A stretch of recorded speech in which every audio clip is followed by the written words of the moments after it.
Summertime and the living's easy. Not for me though. As I'm writing this, I'm currently 5 days deep into consecutive 13+ hour work days. Add in the commute and all I've done all week is just gotten out of bed, brushed my teeth, gone to work, gone home, showered, and slept. Sometimes eating in the middle somewhere. Summer break may be here, but it's summer break in my balls, man. You guys ever play Ball Breakers? You're essentially a convict robot sent to future jail run by Mr. Beast, where you have to compete for your freedom in a hit new reality show. And they like rip off your legs and put you on a BB-8 ball to make sure you don't escape, which, holy shit.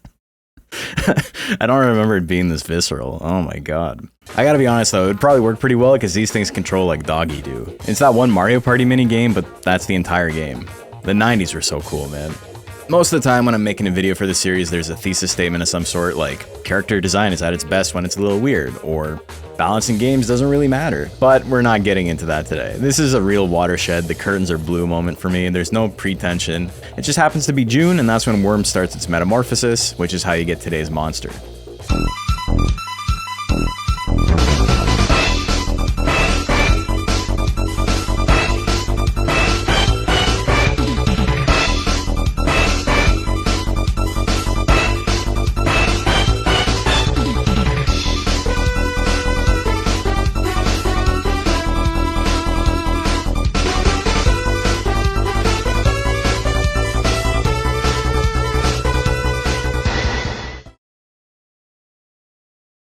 Beaclon is a cool fella, and he's one of the better hidden secrets in the game. He appears nowhere in-game as a tournament opponent, so there's never even any indication that he exists at all. If you have a worm who meets the following conditions, it'll cocoon at the beginning of the 4th week of June, which was supposed to be the week that I got this video out. Sorry, it's late. It's got to be between 4 and 5 years old, it's got to be C rank or lower, it needs at least 80 loyalty, and it needs to have 0 fatigue and 7 or less stress. The easiest way to achieve this last thing without thinking too much about it is just rest it every week in June and feed it a mint leaf sometime during the month. No matter what you're doing beforehand, this should solve the problem for you. This will cocoon Worm into one of many different monsters with a worm subtype. To get a Beaclon specifically though, in addition to all of the above, you also need to feed it at least 30 cup jellies. Follow these steps and boom, you got a big bad beetle boy. How are you meant to figure this out? You weren't. Not really anyway. At least not on your own. But the cocoon method was also in Monster Rancher 1, and cup jellies are the best budget food in the game if you can't afford tablets, so someone was bound to figure it out eventually. The 90s love this type of nonsense. It's fine for games to have secrets that aren't puzzles to be solved, but rather just stuff that happens if you happen to take the right steps. Right now, a gamer who thinks game devs are lazy for putting giant neon waypoints in their game is also muttering to himself that it's bad game design to obfuscate stuff from the player.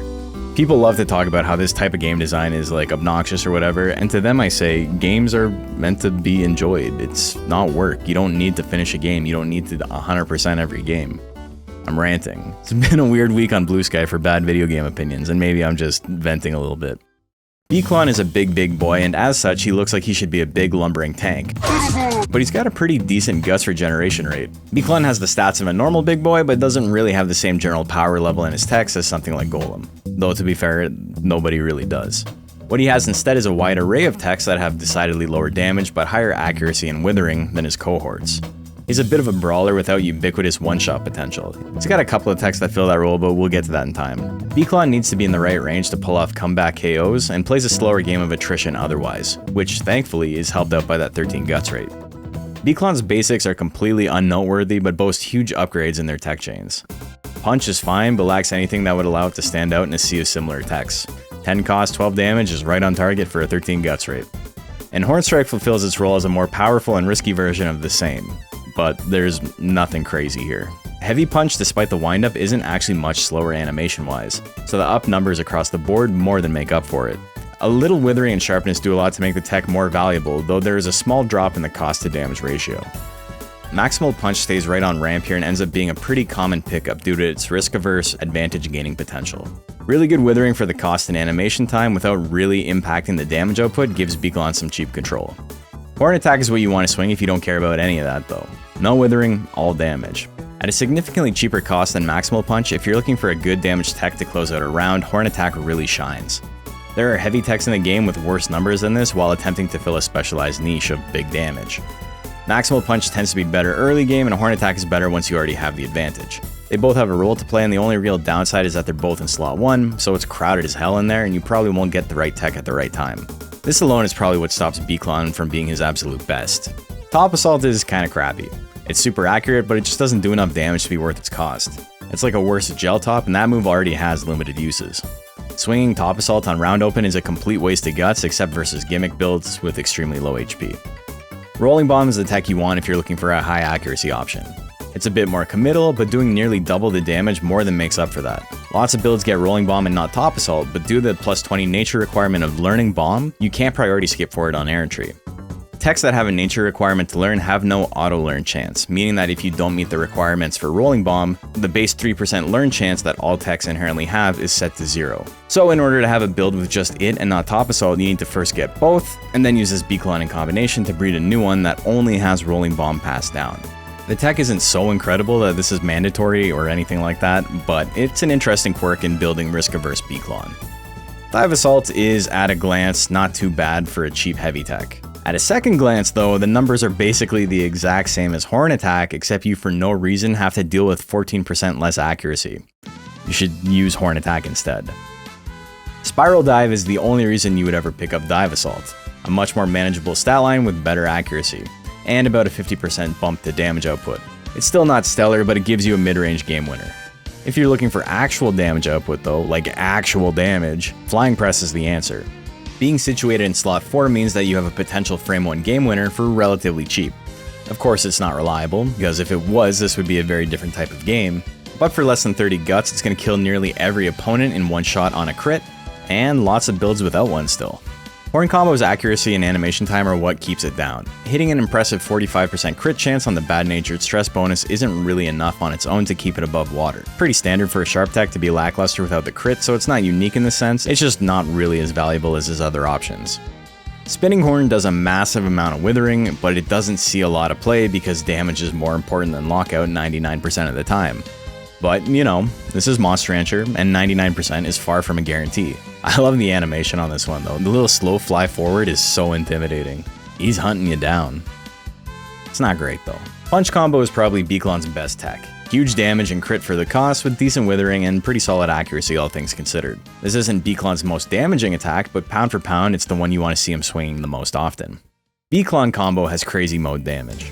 It's better versus tanks than Punch Combo, but the damage is sometimes overkill, making Punch Combo a bit more efficient for its cost. If you want to see Beaclon fulfill his big boy potential, then this is the tech you want. Plus, the animation is just brutal, like he wants his opponent dead, and he's not afraid to show it. Horn Smash falls into the trap of being one of those techs that's extremely useful under human control and pretty bad under AI. It has numbers on it that are well worth its cost, but it just needs to be used in the right scenarios. It doesn't actually do a lot of damage, so its value is in its high accuracy, which makes it very good at closing out fights. Using it too early ends up putting you way too far behind in the guts race and only deals enough damage and withering to be an annoyance at best otherwise. Lots of tournament sets have been lost because this was the first move of Beaclon swung. Frantic Horn, which is an intelligence tech, chains from Horn Combo, which is a power tech, making it completely useless unless you're playing in a format that allows for mixed attackers.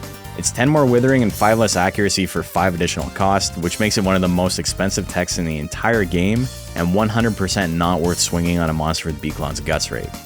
Raki's Curse Dance is already another dicey 55 guts tech, but at least that one has 20% more chance to crit, with nearly identical numbers otherwise, and Raki has one of the fastest guts rates in the game. Frantic Horn ends up being a novelty more than anything else. It's cool because we never see it, but there's a reason we never see it.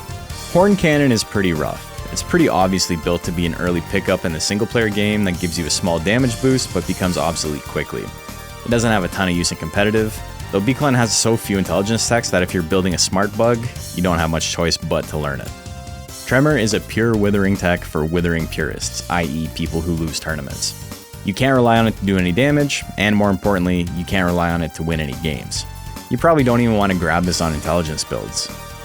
One of the cool things about Beaclon is that he's got an interesting array of crossover techs, more than most monsters in the game. If you mix him with Henger, you get Malkarba and access to Fist Missile. This is way more expensive than Henger's version, and it isn't nearly as accurate, but it does a pretty sizable amount of damage, and it has great crit chance.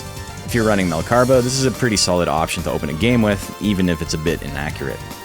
Mixing Beaclon with Golem gets you Rocklon and Earthquake. This is a huge all-in tech that does good damage and insane withering. The downside being that a monster as slow as Rocklaw and really shouldn't ever be focusing on withering. It's just really not enough to make up for the cost and the low accuracy. And last but certainly not least, if you mix Beaclon with Duckin, you get Ducklon and the ability to learn triple stabs. Triple stabs is definitely the tech you want to pick up if you're set on doing any withering. It's a little inaccurate, but really reasonable damage for its cost, all things considered. It's still not like an unbelievable tech, but it's got a lot going for it. The best Beaclon ends up being the Duckin or Tiger subs most of the time because they have the fastest guts rate, but a jump from 13 to 11 is not huge.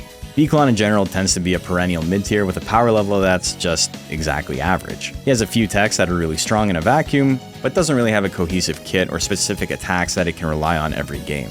Its best techs tend to be Horn Attack and Punch combo, with Rolling Bomb for people who want more consistency, and Flying Press for those who have somewhere to be and just want things to end as quickly as possible. Fist Missile and Triple Stabs end up being pretty novel crossover techs, and while not completely game-changing, they do a pretty good job of giving his different builds a bit more flavor. You can focus on withering, you can focus on crit, the bug is versatile. We haven't really seen Beaclon be a threat in competitive play historically. It's always got the possibility to play spoiler, but it just doesn't have the sauce to make deep bracket runs most of the time. This shouldn't discourage you from playing him, obviously, because it's worth remembering that lots of lower tier monsters have done well in tournament, even if they're not able to pluralize it. There's always a shot, even though Beaclon doesn't really boast anything special or unique, besides a Duckin subbreed. It's definitely a fan favorite though. There are significantly worse monsters in Monster Rancher 2 than Beaclon. He just happens to not really fill any specific niche. He's in a limbo where he's not bad, and he's got the potential to win, but it's not something you can rely on every game. Hey everyone, thanks for watching. It's not June anymore.